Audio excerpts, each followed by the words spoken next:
Hey there, it's me, Double M3, and I'm here to talk about this drawing and about the character that I'm drawing known as the Hack-O-Lantern.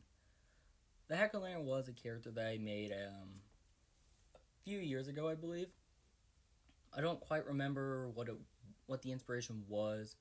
I do know that one Halloween I was looking for a costume, couldn't find any, and I saw a little one of those Halloween decorations you'd put on a door, and it had like a pumpkin face. And I decided, you know what, I want to know if I can get that. I did, and I turned that into the I cut the face off of the prop, put a boot shrink through it, put on a jacket, and I made that my Halloween costume. It worked pretty well. Scared, I think, a kid or two. It was nice, but I don't exactly remember if that's the original inspiration for the design or not. It's confusing, but the Heck Lantern, his story and lore, as you want to call it so far, is very unfinished and unpolished. Just has the basics. So I can explain the basic storyline. So the whole theme around it is that he is a serial killer who started killing people at a young age, and his first kill was on Halloween night. He managed to kill about 4 or 5 children, which honestly on Halloween night is even crazier, going off the fact of supervising or just how many parents just happen to be around. And that's when the myth started that he was the killer. Later on, be um, he would later strike again. I haven't decided if it's on Halloween or off Halloween, but I believe he strikes again on a Halloween night onto older people. I think maybe poking around or maybe just got the urge and planned it out. Again, his story and character isn't too developed so far. Um, Next time he struck, though, was what is where the main story is meant to be. This is because he decided to strike for the first time when it wasn't Halloween, which is what set the town in panic because they've never found the killer, but he always struck on Halloween night, and that's usually when the cops are out due to his actions. When they try to find him, or when they tried to investigate, he started hunting people down who were poking around trying to get to him. And this led to him having to go out of his way to find them, which make this a little neat game of cat and mouse, and like a double-edged sword where sometimes he's the cat, sometimes he's the mouse, and they're just trying to find each other. But he's killing some people. The main story does end though on one night where they're just about to find out who he is. They're in a, I believe I haven't decided, but I believe I want it to be his old home, like a home he lived in or a house. And they didn't know it was just like an old house, and they said, "Why? Let's investigate. It could have connections to this guy. He's so mysterious. The house is mysterious. Let's try it."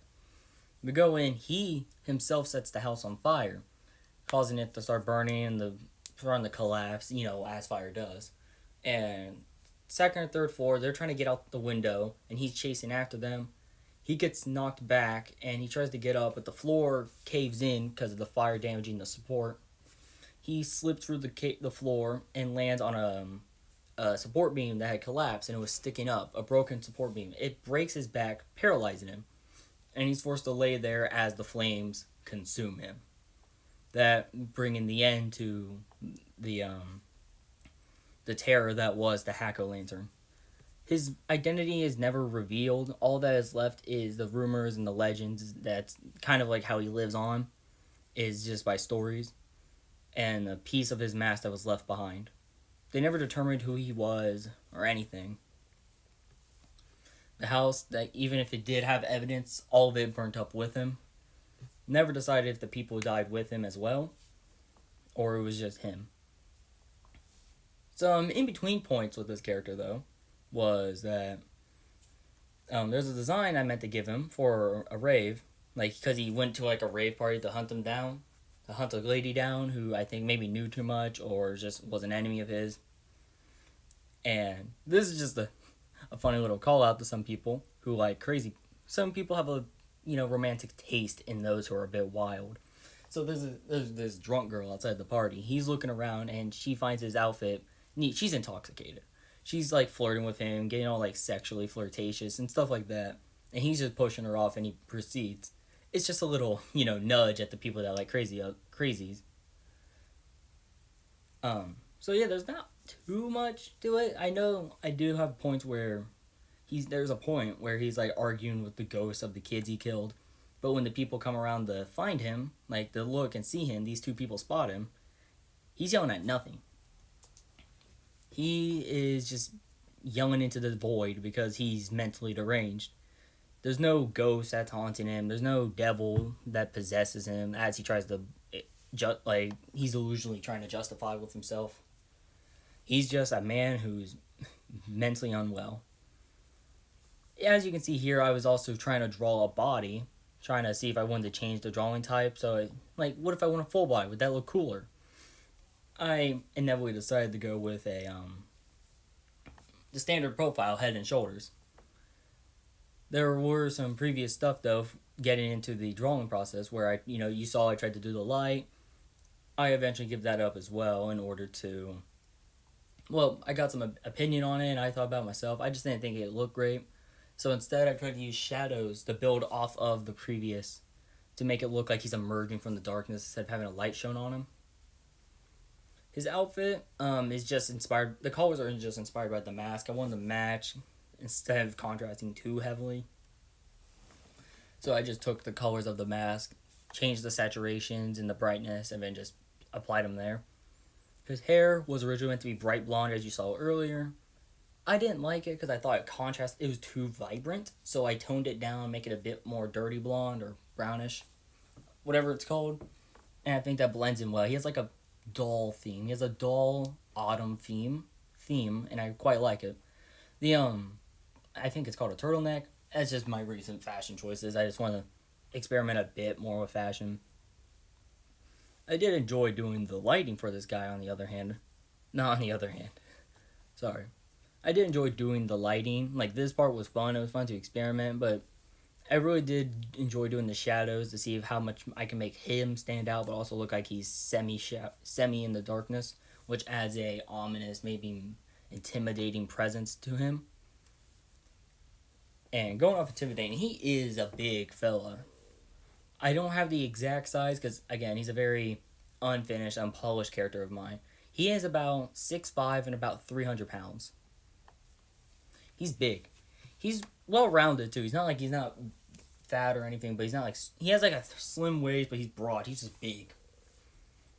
And it's exemplified that he's big and strong multiple times throughout the story, in case of where he got hit with objects and he just turns around and grabs that person, showing that he's very durable. He can just pick them up. He can just rip things off walls to use as weapons. It's neat. But remembering ripping something off a wall, let's backtrack to the rave party part, where in that scene, in order to try to escape him, they broke one of the tubes. It has something similar to glow stick, or whatever the juice in glow sticks is.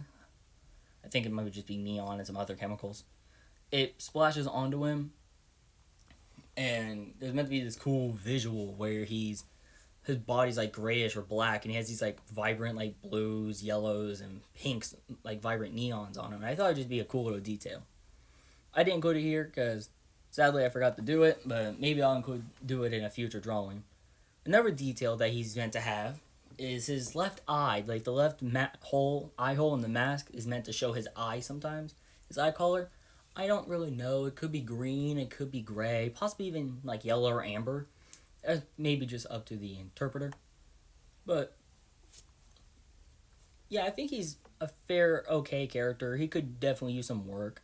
I like his design, but stuff like any artist, they change their stuff over time. But this is it for him, and I really do hope you enjoyed hearing me yap about one of my favorite characters, and I hope you enjoy this drawing I made. But I'm gonna go now, so hope you enjoyed. Hope you have a great day. Consider, the liking and all that. Liking, commenting, subscribing, it helps a lot. It just be nice. Do what you wish, but I'll be leaving you. So, see you in the next video. Bye-bye. Later.